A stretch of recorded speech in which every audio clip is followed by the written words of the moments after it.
I just wanted to quickly come by and say that this entire country and now even people abroad are talking about the boys' locker room. I think this is getting as much attention across the world, especially because these are 16-year-old boys, as much as the Nirbhaya case did. So the sad part is these are teenagers. If you notice, one of the gang rapists in the Nirbhaya case was also a minor. So a lot of people tend to say that these are kids and they should be let go.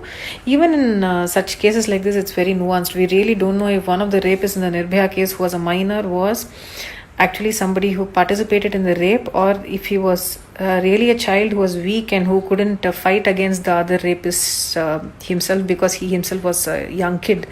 Now, because we don't know what the conditions then were, we really can't also expect a 15 or a 16-year-old to fight against 4 grown men who are violent, who are basically beating up a girl, and it's possible that the boy was also scared himself. Again, please understand, I'm not defending a rapist. But in this case, I do want to call out, talk about something that we are all guilty of. In our own friend circles, in our own families, in our own offices, in our own anywhere that we might be congregating with a set of our friends, how do they refer to women around you? How do they refer to women in public? How do they refer to women politicians? How do they refer to actresses? How do they actually refer to a successful female boss? Don't you know that one of the most commonly used words in the professional setting is she's successful, or she must have been sleeping her way up?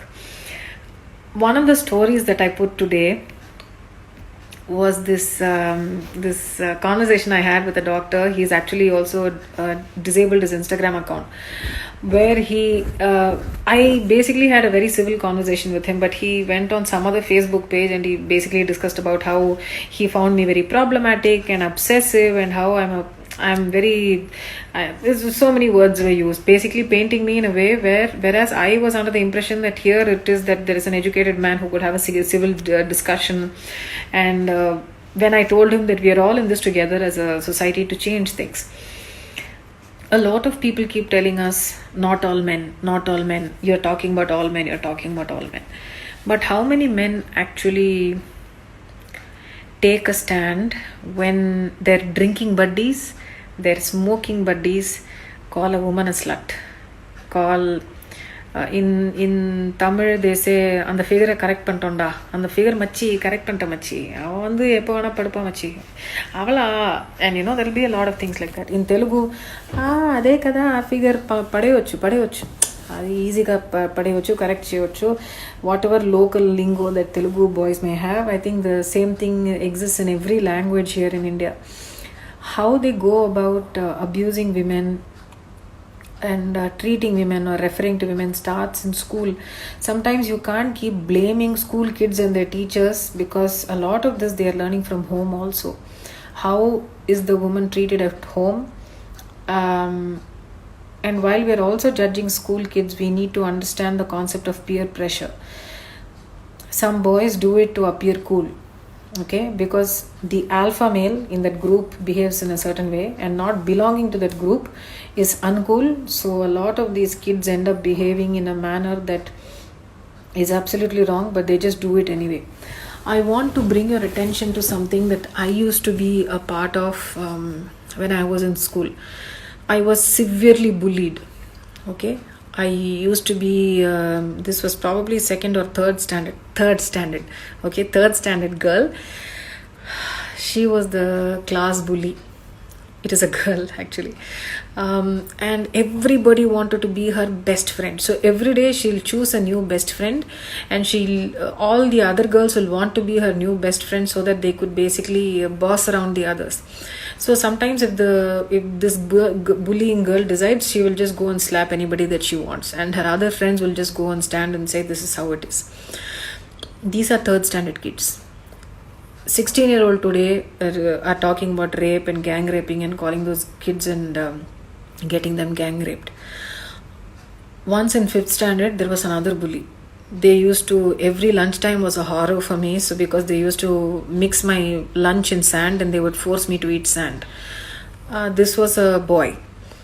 But the thing about all of this is that many of these things that we might be discussing with regard to social change or with regard to bullying, or even a lot of these things that happen in school, especially from a time that some people's identities start growing, you need to note the concept of peer pressure. So when these kids are actually identified and their parents are found and all of this, I think they need to find out who was the alpha male in this group and figure out what the other kids were a part of, why they were doing this. I think this needs to be handled with a lot more. This is not popular opinion, but I think because they are kids, I think this needs to be handled with a lot of nuance. It's not just about all the anger that we are feeling right now, but taking them and picking them up and throwing them into jail. This is to understand, if you're looking at mindset changes, you need to understand why is it that they thought, especially in a city like Delhi where the Nirbhaya gang rape happened, why is it that 16-year-old boys think it is cool to actually decide which girl to pick up and actually sit and plan on how to gang rape the girl. So what I am wanting to tell you today is that if you have been a part of this, I'm sure you would have heard about boys locker room thing. In between, Mr. Prabhu D10 found the need to ask about masturbation to me. First thing, I'm not an endocrinologist. I'm also not a gynecologist. This is a question that you need to go and ask a gynecologist. I'm not comfortable answering questions about your masturbation or sexual needs, okay? And my sex life and what I do with it is also not your problem, Mr. Prabhu D10. So please go and check with a gynecologist as long as your sexual health and your preferences are concerned. My opinion on any of this is immaterial to you. If you want to be looking at social change and changing things, check your own friend circle, check your own groups, check your friends. Especially when I keep saying friends, a lot of us want to keep the peace.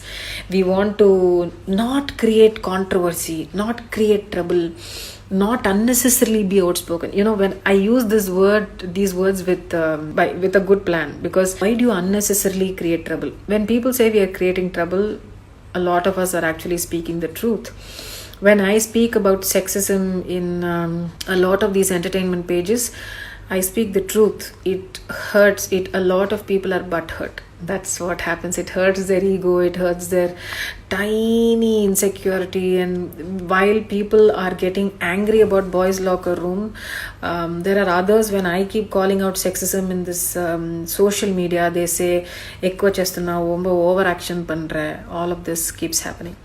So you need to question the kind of people that you are with. Check out the jokes that your best friends make. Stop apologizing for all of it. Ask them to change those opinions. First off, feminism is not evil. Feminism is not against men. Feminism doesn't hate men. Feminism, if somebody comes and tells you that what about the bitches, what about the fake rape cases, we are still talking about the majority. We are still talking about the majority of women and a gender which is suffering because of how things go by. With the world numbers, actually women are more in number, men are less in number, but still the number of crimes against women is higher. Also, each time that women talk about their own issues with regard to lack of justice, with everything with regard to sexual harassment, to domestic abuse, even by their own parents or by their marital homes or gender pay gaps or anything like that, and at the time if a man wants to come and tell you about what about men's issues, yes, men's issues exist. No woman is actually going to tell you they do not exist. But if you are going to put out those issues only when we talk about our issues and when we are talking about and some of us choose to talk about these issues, this is advocacy, we will continue to talk about it. So if you're upset about the boys locker room talk, this is something that happens near water coolers, it happens in smoking breaks that men take, it happens in drinking parties. all of these people sit and talk about which mall, which figure, which item can be is a slut. And usually a lot of these men, I don't say all men, please note that, a lot of these men who say and use words like this are usually the ones whose egos have been hurt because these women refused their advances. So it's very easy for a man to call a woman a slut in the workplace, and a lot of the other men will believe them and completely character assassinate a woman, and automatically this will become truth and this will become fact, just because one man's or one person's ego was hurt. So constantly go and check Sai Prithvi online. Why are you back of these guys all the time? Back of which guys, Sai Prithvi? I'm talking about patriarchy, and I'm generally talking about the locker room talk, or the kind of coffee break talk, or cigarette talk, or drunk talk that a lot of guys do when they speak about women or refer to women, or the way that they treat them, or they are violent with them, or they hit them, or they sexually harass them and then blame it on alcohol. So all of that is not okay. So if you disagree with me, you're free to, no problem. I'm used to all of this. And they perceive it so hard to plot rape and refuse to see a woman as a fellow human being who deserves respect. Shakti, yes. Plotting rape itself is a fantasy. Rape fantasies exist because of the amount of porn that people consume. And pornography itself, I think it's again a different debate. It's a different conversation to have on a different platform. But how people watch pornography, how they consume it, and the kind of rape fantasies that come from porn is very disturbing. A lot of pornography contains children, they contain minors, and it's all of these unnecessary opinions that people get about sex and sex life that kind of colors people's opinion on sex in general. But I would definitely ask you all to go and check the kind of conversations both women and men in your groups talk about when they refer to other women that they disagree with. And now I say women, I'm also going to be including trans people, people who are gender fluid. I definitely believe that everybody, regardless of whatever their gender identity is and whatever they want to be, has the freedom to live with respect, with dignity, and the freedom to live the life that they want. What people do in their bedrooms or their bathrooms is none of our problems. Seriously, it's only when it becomes a problem when some people come and touch you without your consent, and then share what happens in the bedroom on a public space without your consent.